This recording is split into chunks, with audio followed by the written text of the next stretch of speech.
Olá, sou a Daliciene e junto com Frank, João Vitor, Karen, Luiz Felipe, Rodrigo e a Viviane, iremos apresentar o seminário sobre conversores digitais.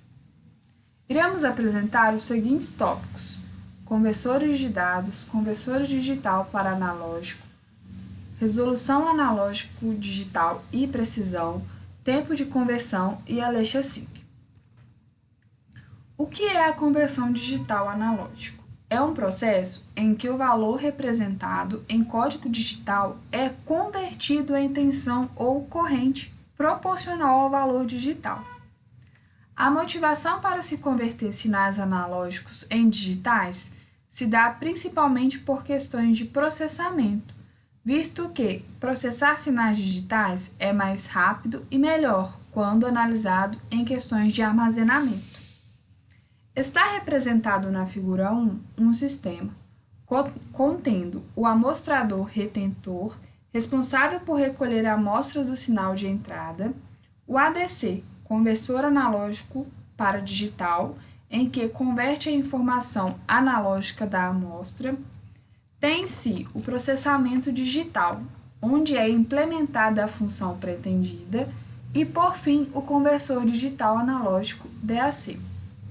É importante destacar algumas características do processo de conversor digital analógico. Fator de proporcionalidade. A saída analógica se dá por K multiplicado pela entrada digital. Podemos ver na equação 1, onde K é o fator de proporcionalidade, um valor constante para determinado DAC conectado em uma tensão de referência fixa. É importante saber que há pesos de entrada, ou seja, cada entrada digital contribui com uma quantidade diferente para a saída analógica. As contribuições de cada entrada são ponderadas de acordo com a posição do número binário. Resolução ou tamanho do degrau de um conversor é definido como a menor variação na saída analógica como resultado de mudança na entrada digital. Podemos ver pela equação 2, onde AF é a saída de fundo de escala analógico e N é o número de bits. A resolução limita o quanto a saída pode estar próxima do valor analógico. E como exemplo, na figura 2, podemos ver a representação de um conversor DA típico de 4 bits. Há diversas vantagens no processamento de dados digital. As mais importantes são as seguintes. Assim que os dados forem devidamente amostrados, digitalizados e armazenados, as informações serão mantidas. Sempre é possível voltar aos dados armazenados e reprocessar os dados para obter as informações desejadas, além de ser possível processar qualquer variável física, tais como temperatura e pressão. A reconfiguração em um sistema analógico é mais difícil porque todo o hardware e seus componentes terão que ser alterados. Pelo contrário, para uma reconfiguração do processamento de dados digital é muito mais confortável, pois apenas o código ou o programa precisa ser atualizado após fazer as alterações de acordo com os requisitos. Por fim, a implementação digital é muito mais econômica do que a sua contraparte analógica. Dando início aqui agora sobre os conversores DA, eu vou estar demonstrando aqui esse circuito da figura 3, que é um dos mais básicos que a gente pode fazer a representação do circuito DAC. Notamos aqui na entrada que ele possui 4 entradas, A, B, C e D, que são binárias, que vão variar ou 0 ou 5 volts. E também podemos notar aqui que temos 4 resistências, uma para cada entrada, sendo de 8, 4, 2 e 1 kΩ. O amplificador somador ele passa a tensão em D sem atenuação, visto que a resistência ôhmica em D e a de referência são valores iguais, de 1. Por isso ela não vai ter atenuação. Já na entrada C, a gente pode ver que são 2 k-ohms e a atenuação dela vai ser de 1/2, ou seja, meio. Na B, 1/4 e na A, 1/8. Já na saída, a gente vai ter uma saída analógica, que é dada por essa fórmula aqui. O menos aqui é porque é um amplificador de inversão de polaridade, mas para esse estudo aqui, nesse momento, é irrelevante. Que vai ser VD mais meio VC mais 1/4 de VB mais 1/8 de VA. Essa, então, vai ser a nossa fórmula da tensão de saída analógica. Aqui na figura 4, eu trouxe uma tabela demonstrando as possibilidades de entrada e quais saídas possíveis nós teríamos. Aqui, por exemplo, em todas as entradas sendo 0, e aqui no fim, todas as entradas sendo 1, ou seja, todas as entradas com 5 volts. E aqui a tensão de saída, quanto que a gente teria? 9.375, 7,5 e assim sucessivamente. Uma coisa também que é importante ressaltar é sobre a precisão, porque para ter exatamente essa tensão, a gente precisa de principalmente 2 coisas que pode estar variando essa tensão da saída. É a precisão da resistência e o nível de tensão da entrada. Quanto maior essa precisão no valor das resistências, assim como da tensão, maior será a nossa precisão da tensão aqui de saída.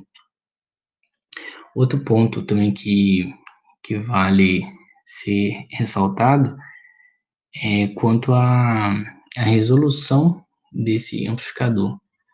Porque aqui a gente pode notar que ele saiu de 0 volts para 0,625, ou seja, essa resolução é dada de acordo com o LSB aqui, ou seja, 1/8.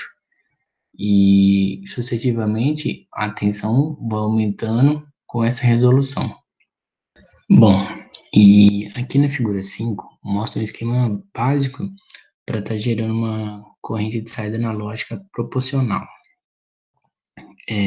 O circuito também, né, estamos utilizando 4 bits de entradas, só que dessa vez agora a gente está colocando esses caminhos em paralelo. Cada um vai ser controlado por um comutador semicondutor e a corrente de cada caminho é determinada por uma tensão de referência, que é nosso VREF, que está aqui na parte superior. Como consequência, a nossa corrente vai ser o IOUT aqui, que será a soma de todas as correntes individuais que vão passar por esses ramos aqui. O caminho aqui, MSB, é o que tem o menor resistor, e nessa parte aqui, onde vai ter um resistor com o dobro do valor de R, e consequentemente uma corrente que vai circular aqui com a metade do valor que vai circular por aqui, e sucessivamente. Um outro adendo que para que a nossa corrente de saída aqui seja precisa, o ideal é que o RL seja um curto para o aterramento, que isso que a gente mostra aqui na figura 6, que uma maneira comum de fazer essa operação é usar o amplificador operacional com conversor de corrente. Aqui, como a gente pode ver, o IOUT ele está virtualmente já ligado ao terra, e o feedback negativo ele é ligado diretamente aqui na saída para forçar a corrente passar aqui pelo RF.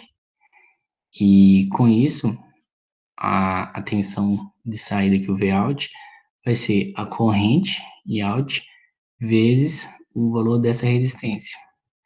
Com isso, a gente vai ter uma tensão de saída analógica proporcional à entrada ao nosso binário. Aqui na figura 7, a gente trouxe um esquema, né, para representar a escada de resistores. Por quê? Porque até agora a gente viu os resistores de peso binário, que produziria, né, uma ponderação adequada para cada bit. Esse método funciona, obviamente, mas tem as limitações. O maior problema dele é a diferença dos valores dos resistores, do LSB e o MSB, principalmente nos DACs de alta resolução, ou seja, aqueles que têm muitos bits em suas entradas.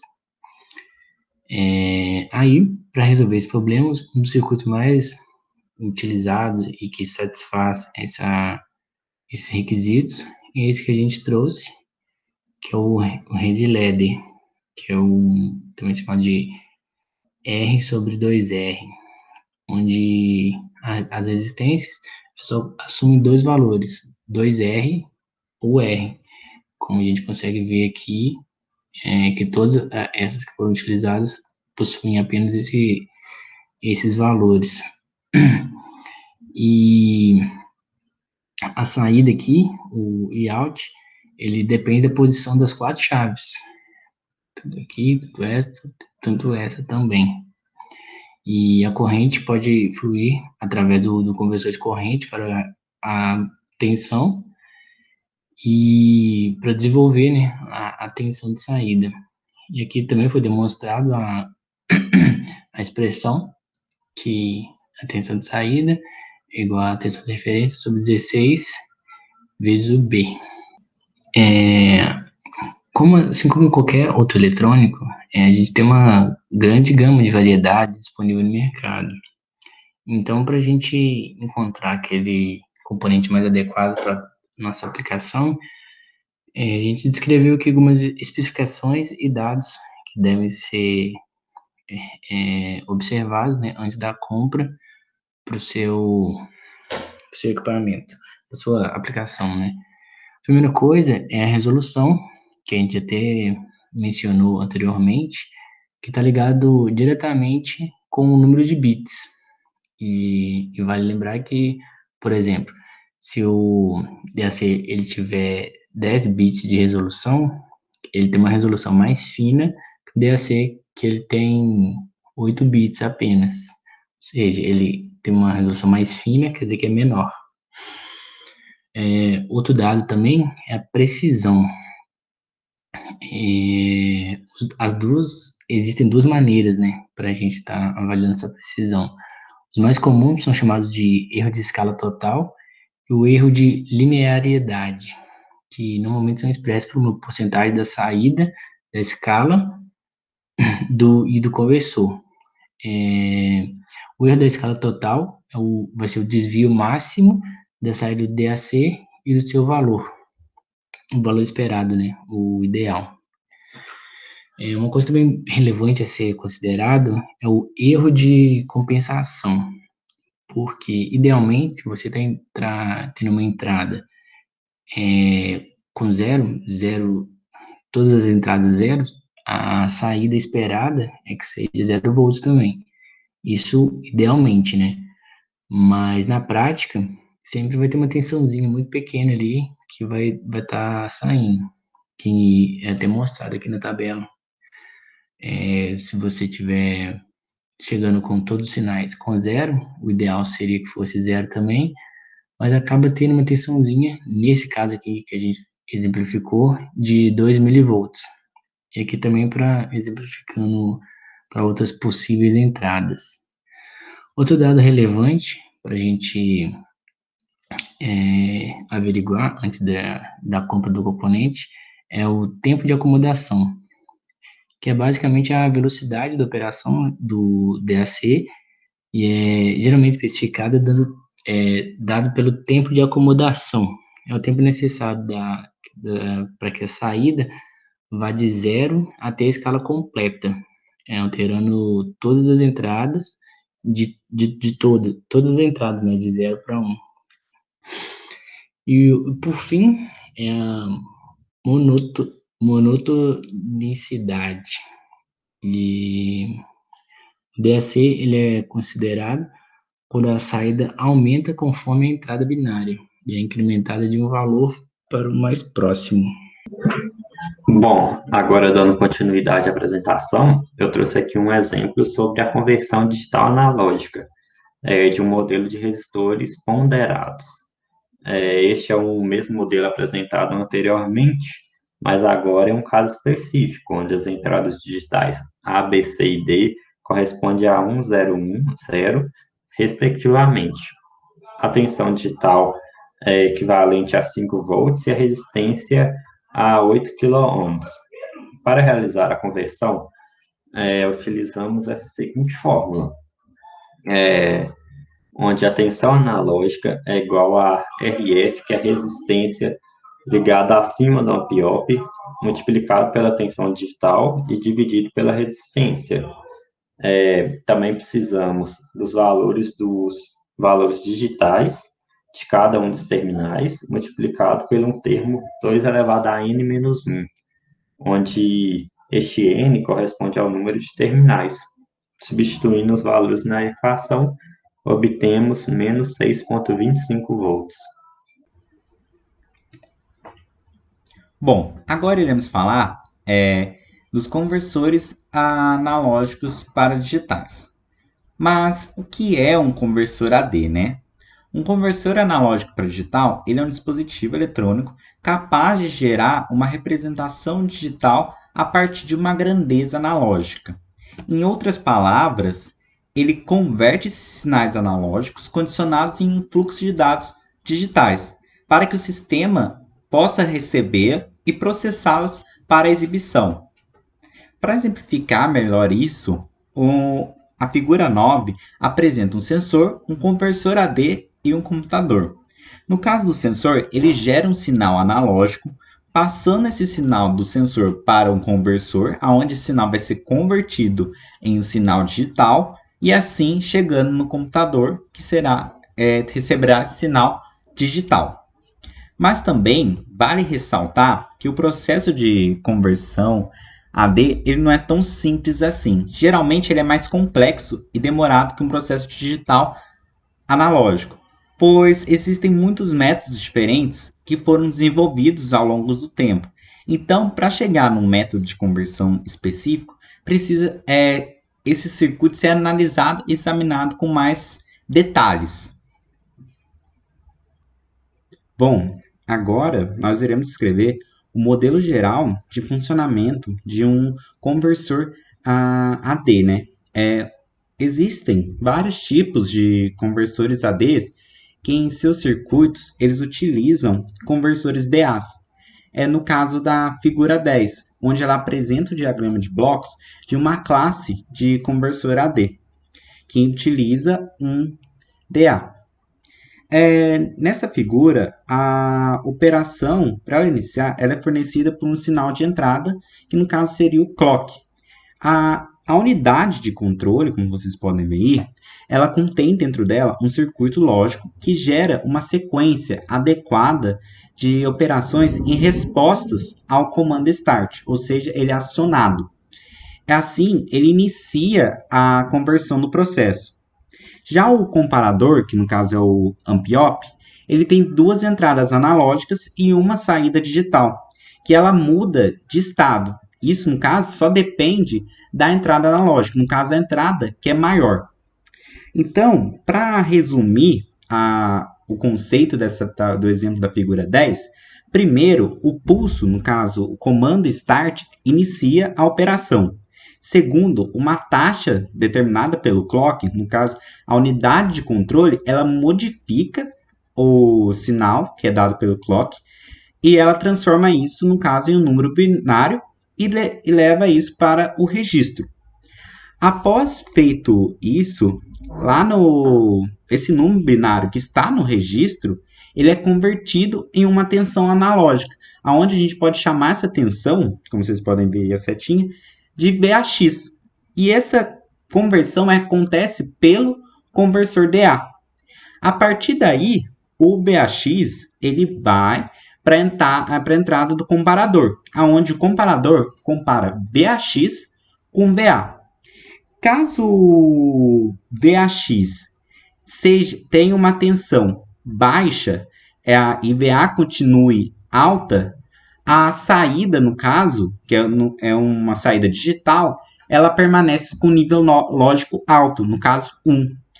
Já se o VAX ele excede VA, ou pelo menos ele tem uma quantidade igual à tensão limiar, que no caso seria BT, aí o comparador a saída do comparador será um nível lógico baixo, no caso 0. E por fim, a lógica de controle, que ativa o sinal do fim da conversão, é chamada de EOC. Como vocês podem ver na setinha, o EOC saindo. Isso que significa que a conversão está completa, ou seja, ele entra com o sinal digital, né? Ele passou, vai para o sinal analógico, de um sinal, daí sim ele passa para um sinal analógico, passando esse sinal analógico, ele volta para o sinal digital, ou seja, tem uma conversão. Então, tem o conversor AD agindo aí no meio. Diversas variações desses esquemas de conversão AD diferem principalmente da maneira pela qual a seção de controle modifica continuamente os números, os números que estão no registro. Caso contrário, a ideia em si é a mesma. Com o registro segurando a saída digital necessária que o processo de conversão foi concluído. Continuando a falar sobre os conversores analógicos para digital, agora iremos falar sobre o método de conversão AD de rampa digital. No caso, na figura 11, ele apresenta uma das versões mais simples de um conversor no geral, que utiliza um contador binário como registrador e permite que o clock ele aumente o contador um passo de cada vez, até que o VAX ele seja maior ou igual a VA.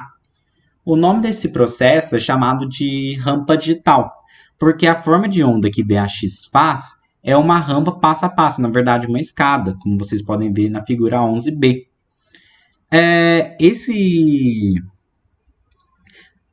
conversor também pode ser conhecido como conversor AD do tipo contra. O diagrama apresentado para um conversor de AD de rampa digital, ele contém um contador, um conversor DA, um comparador analógico, uma porta END de controle.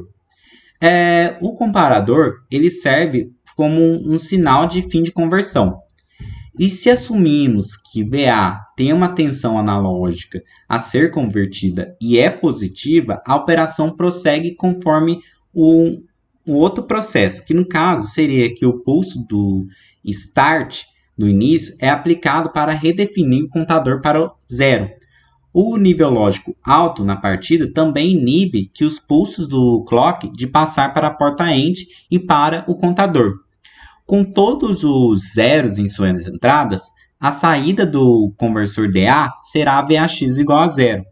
Como VA é maior que VAX, a saída do comparador será um EOC será alta, ou seja, o nível lógico dela será 1. Quando o start retorna para o nível lógico baixo, a porta END é habilitada e o clock ele pulsa até o contador. Conforme o contador avança, a saída de DAC, o VAX vai aumentando etapa por etapa, conforme é mostrado na figura 11b. Este processo continua até que VAX ele alcance uma etapa que ultrapasse, no caso, exceda o VA por uma quantidade igual ou superior a VT. E neste ponto, o EOC ficará com o nível lógico baixo, que inibirá o fluxo de pulsos no contador e o contador para, no caso, de contar. O processo de conversão, que agora está completo, ele é sinalizado, né? E o conteúdo do contador é digital a representação de uma U. E o contador manterá um valor digital até o próximo start, no caso, um pulso inicial antes de uma nova conversão. Agora, um exemplo sobre um conversor ADC. No caso, esse exemplo é o exemplo 11.12 do livro do Torres, onde ele diz o seguinte: assuma os seguintes valores para um conversor AD da figura 12. Esse é um conversor de rampa digital, né, como a gente já viu anteriormente. A frequência do clock é de 1 MHz, o VT é de 0,1 mV. E o conversor digital analógico ele tem uma saída de 10,23 e uma entrada de 10 bits. E eles pedem os seguintes valores. O equivalente digital obtido para um VA de 3,728 volts.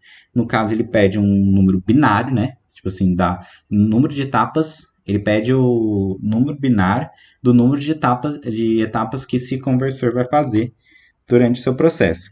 Ele pede o tempo de conversão e a resolução desse conversor.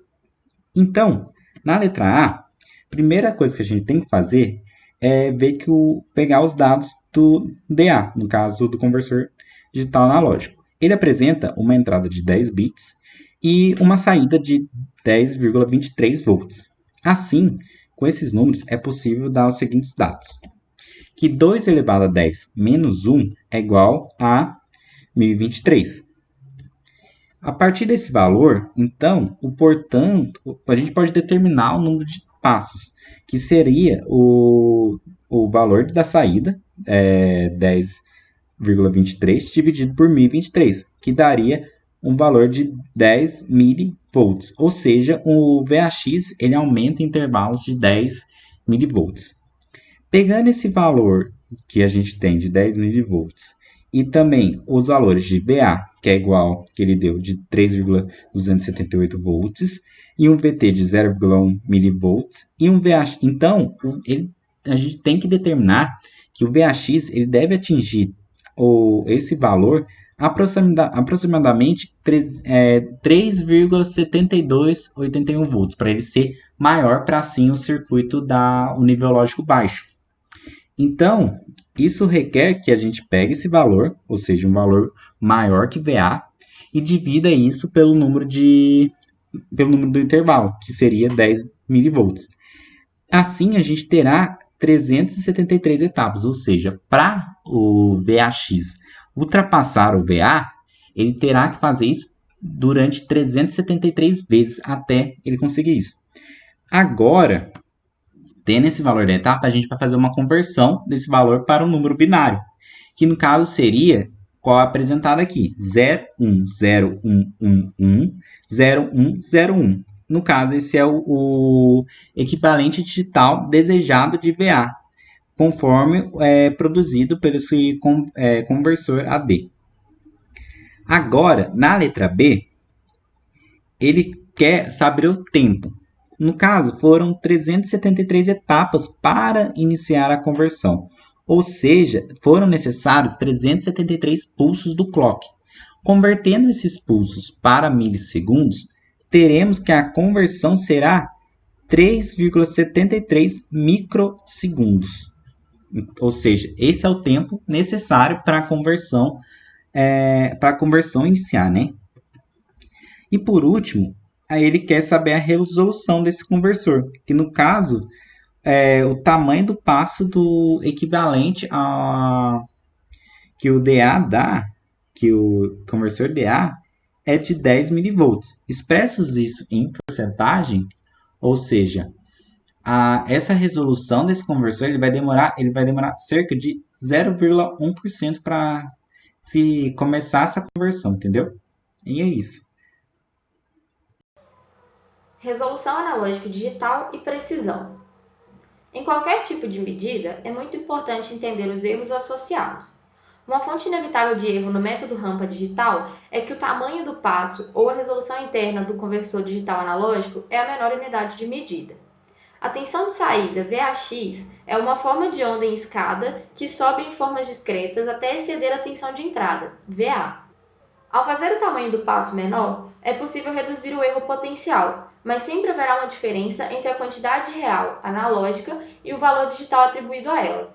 Isso é o que chamamos então de erro de quantização, e ele se parece muito com um ruído aleatório. Dessa forma, a tensão de saída VAX é uma aproximação do valor da tensão de entrada VA. E o melhor que podemos esperar é que VAX seja dentro de 10 mV de VA, se a resolução, tamanho do passo, for 10 mV. Esse erro de quantização pode ser reduzido aumentando o número de bits no contador e no conversor digital analógico. Às vezes, ele é especificado como um erro de mais um LSB, indicando que o resultado pode estar errado tanto quanto o peso do LSB. LSB significa Least Significant Bit, que é a distância entre dois níveis de quantização adjacentes. Uma prática muito comum é tornar o erro de quantização simétrico em torno de um múltiplo inteiro da resolução para fazer o erro de quantização ser mais ou menos meio LSB. Por exemplo, se a resolução é 10 mV, então a saída analógica digital mudará idealmente de 0 para 1 a 5 mV e de 1 para 2 a 15 mV.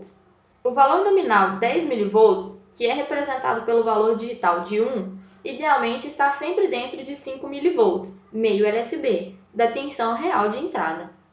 A especificação de precisão reflete o fato de que a saída de cada conversor analógico digital não muda de um valor binário para o próximo na exata tensão de entrada prevista.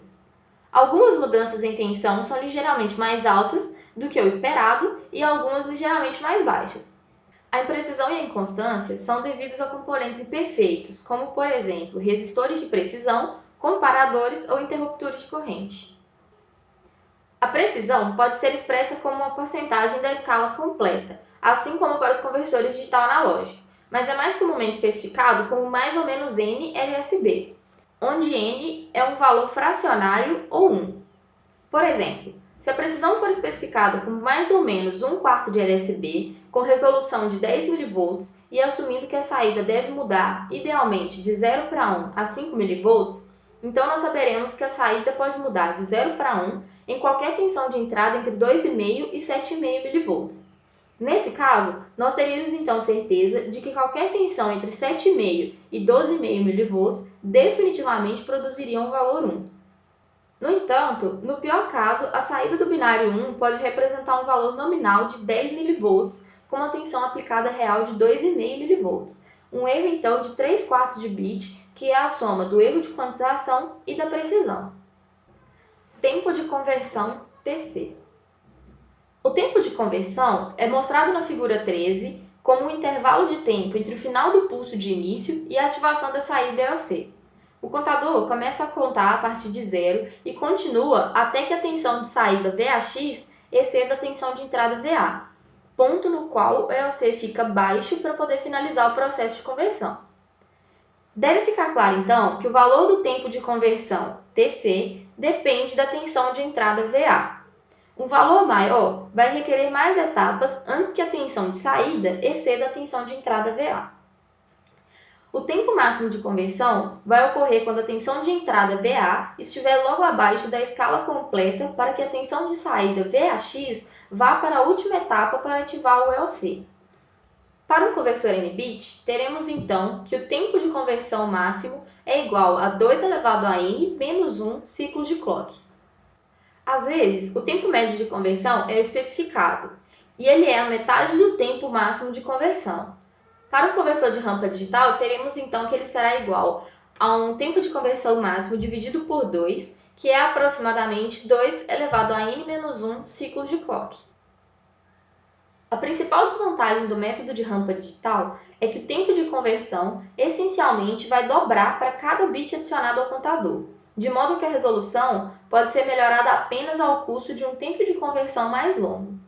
Isso faz com que esse tipo de conversor analógico digital seja inadequado para aplicações onde conversões analógicas digitais repetitivas de um sinal analógico de mudança rápida deverá ser feito. No entanto, para aplicações de baixa velocidade, a relativa simplicidade do conversor de rampa digital é uma vantagem sobre os conversores analógicos digitais mais complexos e de alta velocidade.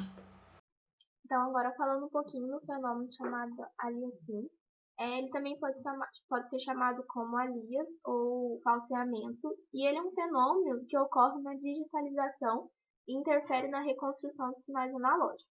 E quando que ele ocorre? Ele vai ocorrer quando duas réplicas do sinal se cruzam, de modo que não é possível recuperar o sinal por amostragem e interpolação ideal. E o objetivo óbvio é na construção do sinal, que torna a reconstrução quase idêntica ao sinal analógico original. Aqui está um exemplo desse fenômeno. O segundo A, ele está com um fenômeno chamado anti-aliasing, que no caso vocês podem ver que fica uma imagem mais embaçada e tal. E no primeiro A é com esse fenômeno, que é uma imagem mais visível, mais certinha, vamos dizer assim. Então esse é o fenômeno que acontece. O sinal de entrada ele precisa de uma velocidade de amostragem com uma taxa maior que 2 vezes, é importante lembrar isso, que é 2 vezes o componente de frequência mais alto do sinal de entrada. Mas o grande problema desse fenômeno é que ele é inerente de todos os sistemas que operam com a amostragem digital de sinal. Ele deve ser analisado com extrema cautela, pois, como o próprio nome já diz, ele tem uns resultados meio enganosos. E um exemplo mais numérico desse fenômeno é que, por exemplo, se você tem a certeza de que a frequência mais alta em um sistema de áudio será inferior a 10 kHz, você deve amostrar o sinal de áudio a 20 mil amostras por segundo para obter, para poder reconstruir o sinal. E vale lembrar também que a frequência no qual as amostras são coletadas é conhecida como frequência de amostragem. Eu vou usar esse nome mais para frente também. A frequência mínima de amostragem está dentro desse fenômeno. Mas começando com um exemplo, o que aconteceria se um tom de 12 kHz estivesse presente no sinal de entrada? Infelizmente, o sistema não iria simplesmente ignorá-lo por causa que é muito alto, porque ali no segundo tópico a gente vai ver que qualquer frequência acima de 10 kHz ela vai produzir essa frequência de alias, esse fenômeno. Então, esse sinal é produzido com uma taxa mínima de 10 kHz e a frequência de amostragem, como podem ver nessa equação, ela é sempre 2 vezes menor que a frequência de entrada. É muito importante isso. A frequência de alias ela é sempre a diferença entre qualquer múltiplo inteiro da frequência de amostragem, por exemplo, 20 kHz, e a frequência de entrada que está sendo digitalizada, que, por exemplo, 12 kHz. Portanto, em vez da gente ouvir um tom de 12, a gente ouviria um tom de 8, que não estava no sinal original, sendo os dois múltiplos. E aqui está um exemplo de subamostragem, que é como que esse fenômeno pode acontecer. Por exemplo, aqui no gráfico, a frequência máxima é de 1,9 kHz. Os pontos eles mostram onde a forma de onda é amostrada a cada 500 nanosegundos, com uma frequência de amostragem igual a 2 kHz. Se a gente conectar os pontos que compõem a forma de onda amostrada, a gente descobre que eles formam uma onda cosseno, como a gente pode ver, que tem um período de 10 milissegundos e uma frequência de 100 Hz. Isso demonstra que a frequência de alias é igual à diferença entre a frequência de amostra e a frequência de entrada.